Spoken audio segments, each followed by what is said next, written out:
Hello everyone, welcome back to my channel. It's nice to see you again.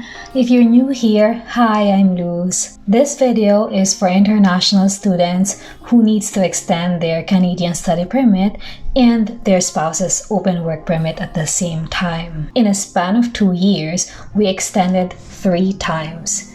Yes, you've heard that right, 3 times. I will tell you later how and why it happened. But all of those applications got approved and purely DIY or do it yourself. The first part of this video is me talking about what happened, and I will also discuss the requirements that you have to prepare before you lodge your application. And the second half is the step-by-step guide on how to apply for your extension online. By the way, shout out to Ralph. He watched my video, how to get a job in a bank as an international student, and then he reached out to me in IG or FB, I'm not sure. Turns out, he got a job from the bank where I used to work before. So thanks Ralph for your support and regards to you and your wife. Before we continue, please make sure you subscribe to this channel and hit the notification bell for more videos like this.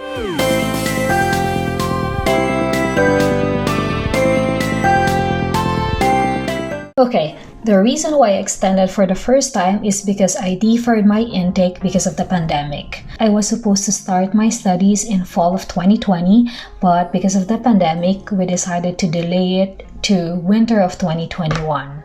Automatically, the duration of my program is longer than the validity of my study permit, so I extended 3 months before my original study permit expired. We will call this case number 1. After finishing my program, I decided to study for another program in a new school, and this is why I extended for a second time. We will call this case number 2. When I received my new study permit, the validity is shorter than my program again. This is because my new school made a mistake on my LOA or my letter of acceptance. I am still disappointed until now.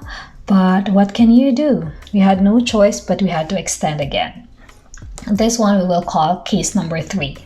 For the fees, if you're a single student, then all you have to pay is 150 Canadian dollars. But if you're a couple like us, you have to pay 405 Canadian dollars for every application. This is from year 2021 to 2023. Okay, so we're done with that. Here are the requirements that you need to prepare for your study permit extension.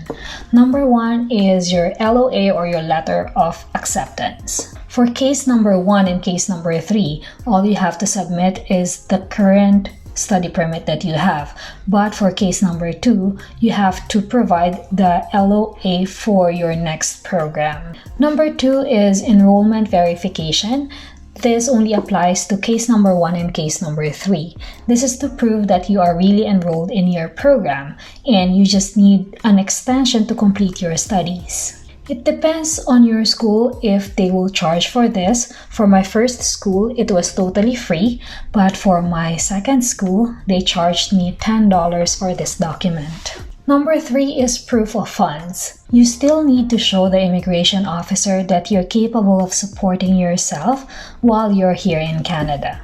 I submitted 3 documents. Number 1 is bank certificate under my name. Second is bank statement for 3 months. And lastly is proof of tuition fee payment. It's up to you if you want to include the third one or not, but I suggest you do so that the immigration officer will think that the tuition fee is already paid, so the student don't have to deduct this on the amount on your bank statement. So that's just what I did. It's up to you if you want to do that or not. Next is your recent study permit. You just have to submit your most recent one. The old permits, it won't matter anymore. Don't think about that. Just the latest one. Make sure you apply for your extension before your current permit expires. Once you hit the submit button for the extension, then you're good to go. But I don't recommend you waiting until the last day of your permit, because what if something happens? Like there's gonna be a system error in the website or a blackout, those things that you can't control. Then that's gonna be a big problem. So for me, the earlier you submit, the better. Number 5 is passport. Your passport, of course, is a requirement. Just don't forget to scan the front page with your photo on it and include the photo with your visa and the page where they stamped it when you arrived here in Canada. Those three are important.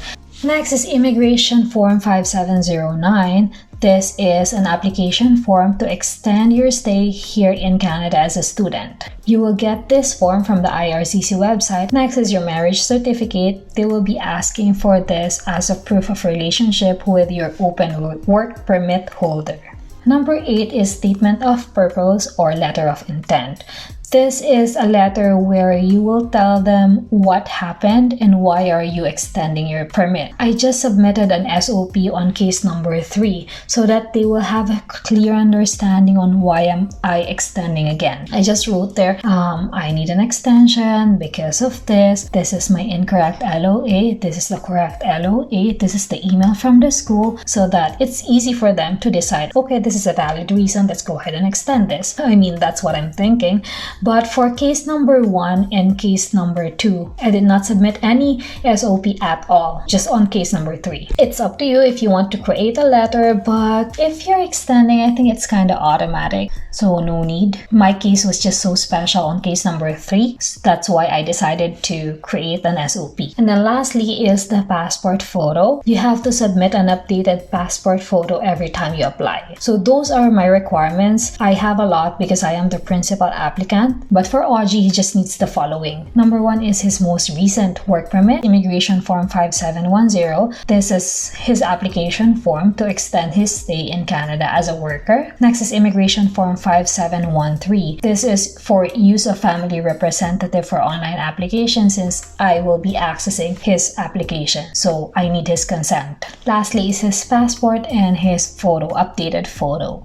So those are just his requirements. He doesn't need to provide any proof of funds. It's just me, just the student. Now that you have all the documents that you need, let's go to the IRCC website to apply for your extension. So let's go to Google and you have to type in cic.gc.ca.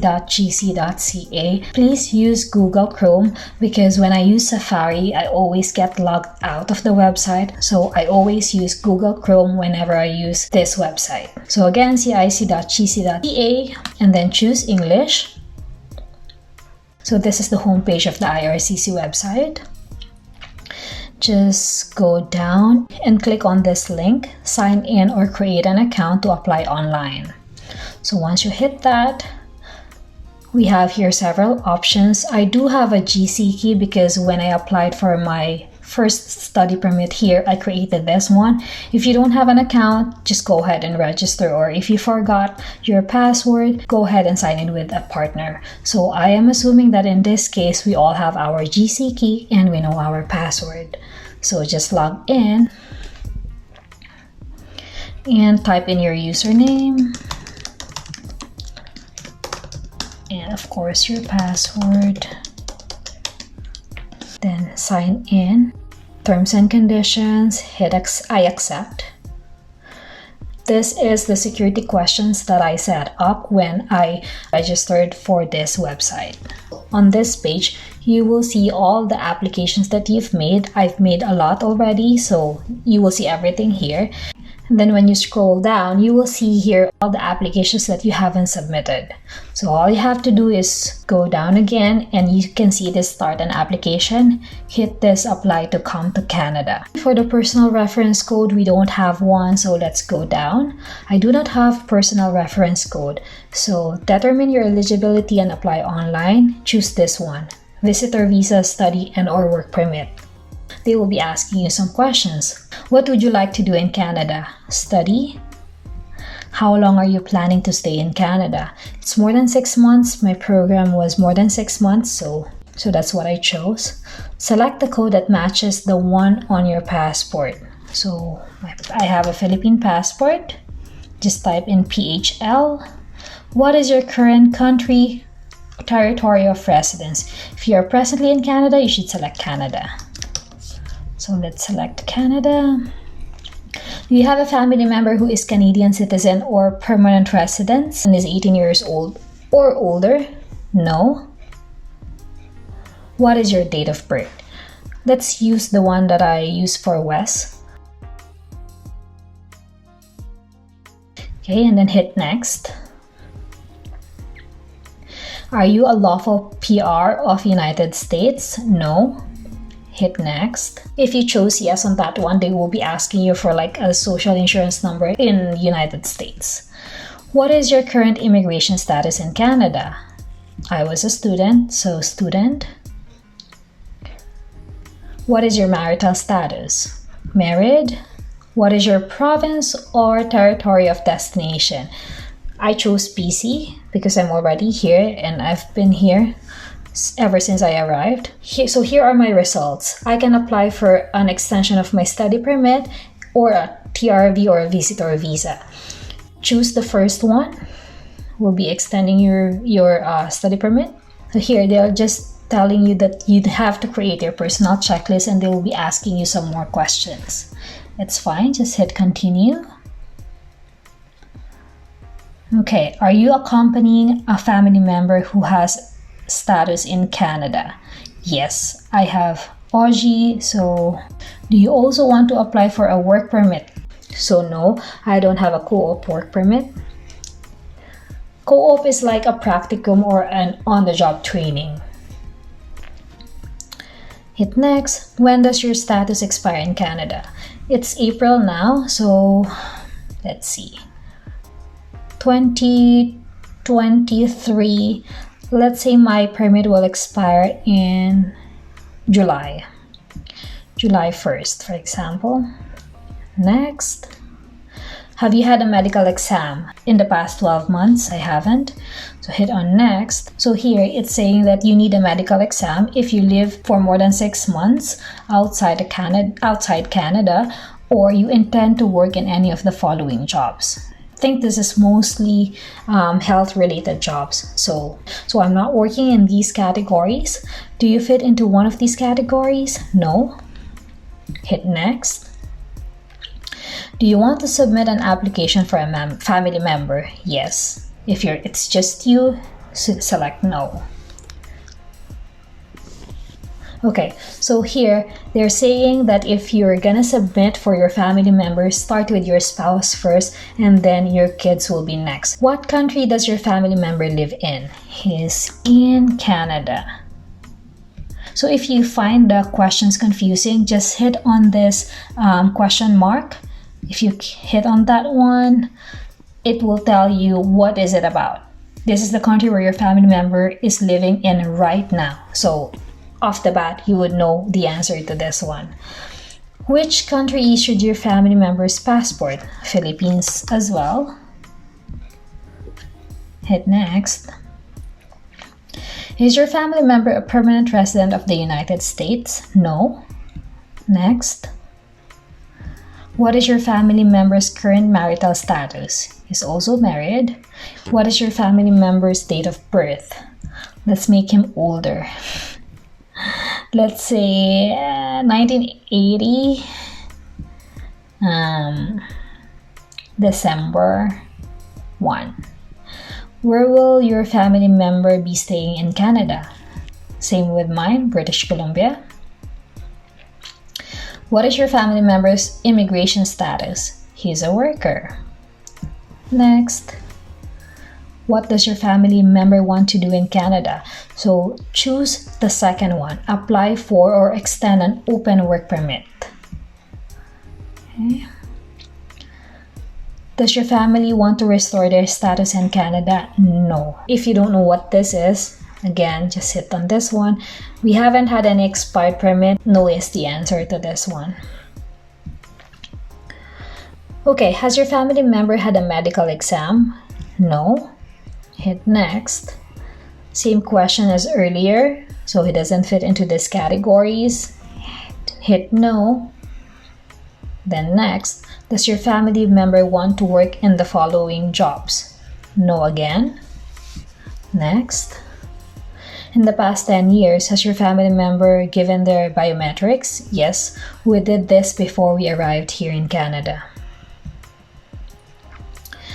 There are fees associated with your family member's application. Will you be paying or no? So I select yes, I will be paying for my family member's application fees. Hit next. Do you want to submit an application for another family member? If you have kids, go ahead and hit yes. But for me, it's just me and Oji, so no. Next. Are you giving someone access to your application? If you have an agent or a consultant who wants to access your application, you can go ahead and hit on any of these. But for me, it's just me who will access our application, so no. Hit next. In the past 10 years, have you given your biometrics? Yes. There are fees associated with your application. Will you be paying fees or are you exempt? Yes, I'll be paying my application fees. Next. Are you able to make a digital copy of your documents with a scanner or camera? Yes. Next. Will you be paying your application fees online? They accept credit card or debit card. So yes. It's kinda lengthy, but it's very easy, very user-friendly. So after you answer that last question, you have to review all of your answers here. Just have to double check everything. And if you made a mistake, for example, when does your status in Canada expire? If you made a mistake here, just click on this pencil button, and you will be routed to the page where they ask for this question. Let's say July 2nd. Then hit update information, and you'll go back to the review page. Okay. So once you double check, triple check, quadruple check all of this, and you verify that everything is correct, go to the bottom and hit continue. Okay, this is the guide. Whenever you submit an application, use your account, save your application, upload your documents. They have a guide here. Usually people have problems with this whenever they upload a document. It says here the maximum size is 4 MB and they only accept PDF, JPEG, or Microsoft Word. They also have here a guide on how to resize your document. It's very easy. Then pay your fees. If you're done reading everything, hit continue. And now we are on your document checklist. Here, this is where you're gonna upload all of the documents that you prepared. I mentioned earlier that there are immigration forms that you need to fill out. Like this one, the first one. You have to download this, fill this out, and then upload file. Okay? If you don't know how to fill out this information, just click the question mark, and then they have the steps on how to complete the form. Okay? And then here, letter of acceptance, passport. So here on the passport, you have to submit your study permit together with the passport. Study permit first and then passport second. Combine them in one file. Then the form, marriage certificate, proof of means of financial support, the 3 documents that I mentioned earlier, bank statement, birth certificate, and also proof of payment for the tuition fee. Just compile them in one file and then upload those here. Digital photo, family members, what else? This one, in the optional documents, do not use this form because it says here, application made outside Canada. If you're inside, then skip this one. And then client information, this is where you will upload the SOP or the letter of intent. It's optional. Then for your family members, just the same, download this and then upload. Passport, skip this as well. For the passport, include the recent work permit as well. Then client information, skip that. And here are the fees. For the study permit, $150, open work permit $100, and work permit $155. If you will ask me what's the difference of the open work permit and the work permit, I don't know. They're just there, so we always pay this whenever we apply. Okay, so after you uploaded all of these, there will be a button here. like continue or submit your application, then just hit that. Then you'll be routed to the payment page, and then you will receive confirmation of submission letter on your email address after a few minutes. And that is how you submit your study permit extension. Then all you have to do is to wait for the approval. For my first extension, it took only 2 months to get approved. For my second extension, I waited for like 5 months. And for the last extension, that was the longest, we waited for 7 months before we received the approval. Take note, every time you extend or receive your extension permits, you have to update your MSP or your medical services plan and your SIN or your social insurance number. Now, the reason I made this video is to help those international students who don't have any idea on how to do this. I've been on your shoes. I know that we are so busy studying and working at the same time, and this will add up to your stress. So I hope that this video is helpful. Thank you very much guys for watching. If you like this, please give this a thumbs up and consider subscribing to this channel. Till next time, bye!